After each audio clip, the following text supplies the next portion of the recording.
Mr. President, as we all have learned, the devastation caused by COVID-19 reaches far beyond the health impact of the virus itself. Tens of millions of Americans have lost their jobs or other sources of incomes. Countless small businesses no longer exist. And the stress and uncertainty surrounding the pandemic has taken a toll on the mental health of every American. That's especially true for children, whose worlds have been flipped upside down. Last spring, schools in Texas and across the country transitioned from in-person to virtual instruction in order to help stop the spread of the virus. In the beginning, we thought this was a short-term measure, a way to keep students, teachers, and their families safe from the virus we knew very little about at the time. I don't think any of us expected that those closures would last as long as they have, with many students across the country coming up on their one-year anniversary of virtual learning. As weeks turned into months, it became clear that online instruction was no replacement for classroom learning. We know many families, they just don't have the ability either to access broadband, or they don't have the supervision at home of family members to help keep children on task when it comes to virtual learning. It's a substitute, a poor substitute in most instances, unless it's just absolutely necessary. Last spring, schools in Texas and across the country transitioned to virtual instruction, as I said, to stop the spread of the virus. We thought this would be a way to stop the spread, but as weeks turned into months, it became clear that many kids were falling behind, especially in foundational subjects like math and reading. And the learning deficit is even greater for students of color and those in high poverty communities. One study found that for math, white students began this year with about a 1 to 3 months behind in their learning, while students of color fell 3 to 5 months behind. We know that the impact is not purely academic. There's also a serious mental and emotional toll. The Texas Tribune recently shared a story of one student, a boy they referred to as Jordan. He was a student at Frisco Independent School District, and like kids across the country, he struggled with the challenge of virtual learning. This fall, his normal A's and B's dropped to F's, and the further he fell behind, the harder it was for him to catch up. In October, Jordan opened up a Google Doc and typed an absolutely agonizing message. He said, "Give me 10 good reasons why I shouldn't kill myself here." And when you think that can't get any more heartbreaking, it does. The list was blank. An 11-year-old boy felt so lost and defeated he couldn't come up with a single reason to continue living. Well, if there's a bright spot in this otherwise very dark story, it is that this incident did not go unnoticed. Jordan was using a school-issued computer, and the school district's technology department quickly flagged this alarming information for counselors who alerted Jordan's mother. She was able to intervene, thankfully, before those dark thoughts could be turned into action and get Jordan the mental health treatment he needed. Well, I'm glad to report that Jordan's now back in the classroom, where his grades are improving, and he's able to spend time with his friends, an important part of the socializing function of our schools and going to class with others.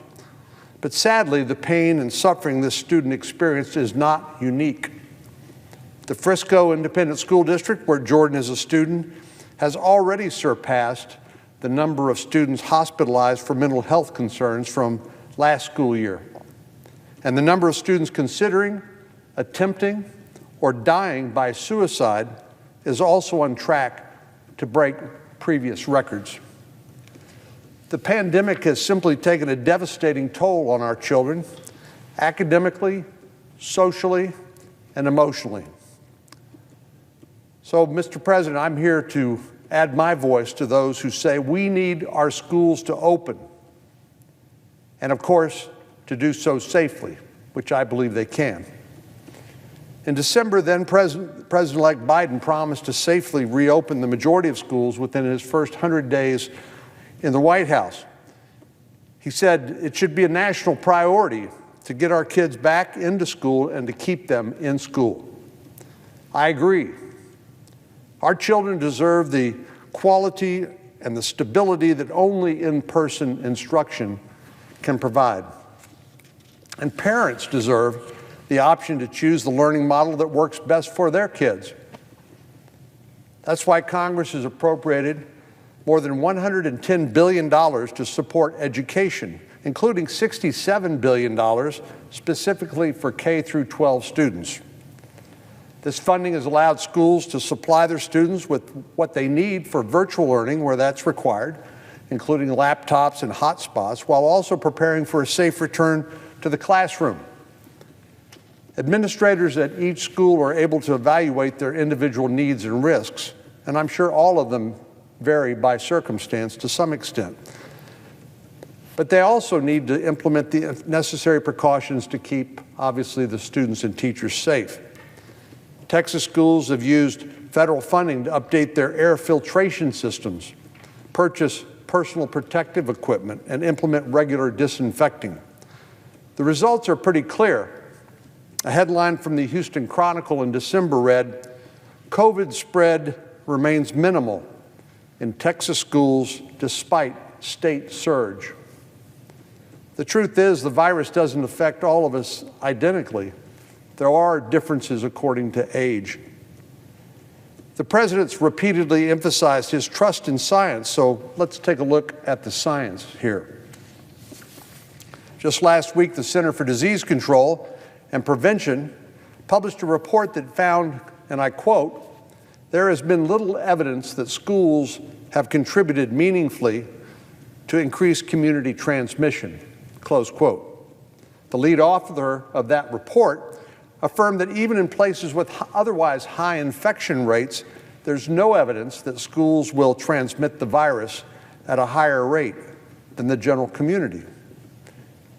In short, it seems that schools are not a breeding ground for COVID-19, and as long as common sense precautions are taken, that schools can reopen safely. I know that's been the case in a lot of the parochial schools where, frankly, if they didn't have students showing up for class, they would be out of business.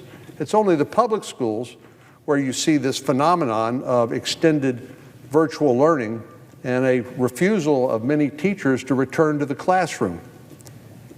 I know this has presented a dilemma for President Biden because in this case, the science is at odds with a key group of his supporters, which are the teacher unions. Unions in a number of major cities like Chicago have refused to return to school, despite the fact that evidence shows that schools are able to open safely, again, if proper precautions are taken. And Congress has provided tens of billions of dollars to help them do so. And teachers, like others across the country, are being vaccinated. Teacher unions demand, in some cases, that schools be closed altogether. Just outside of the District of Columbia, in Fairfax County, Virginia, the situation is even more bewildering. The school board and teachers union have said they will not return to schools until all students are vaccinated. As a reminder, there's currently no approved vaccine for children under the age of 16, and likely won't be for some time.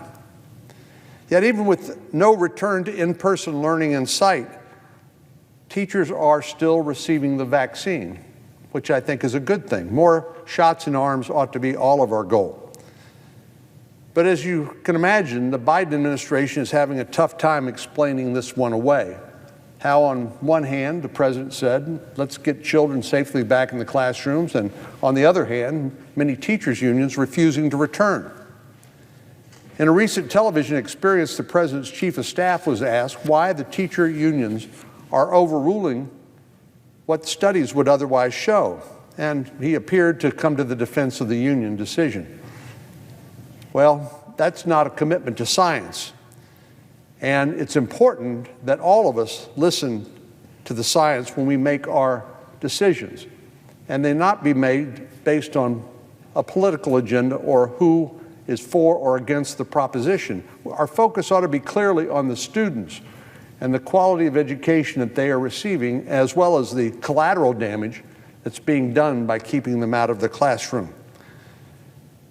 Mr. President, the science is clear. If the appropriate precautions are taken, it's safe for our schools to reopen.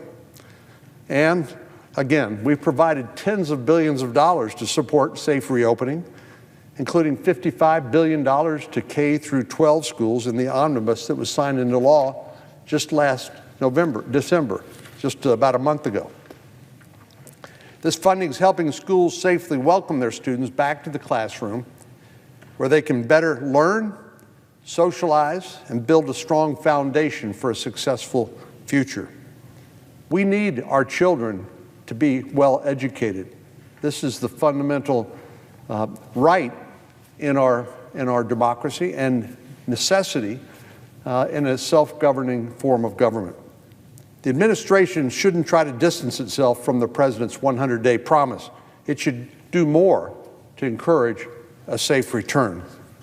When it comes to reopening schools, President Biden needs to take his own advice and listen to the science and not the teachers' unions. Mr. President, I yield the floor.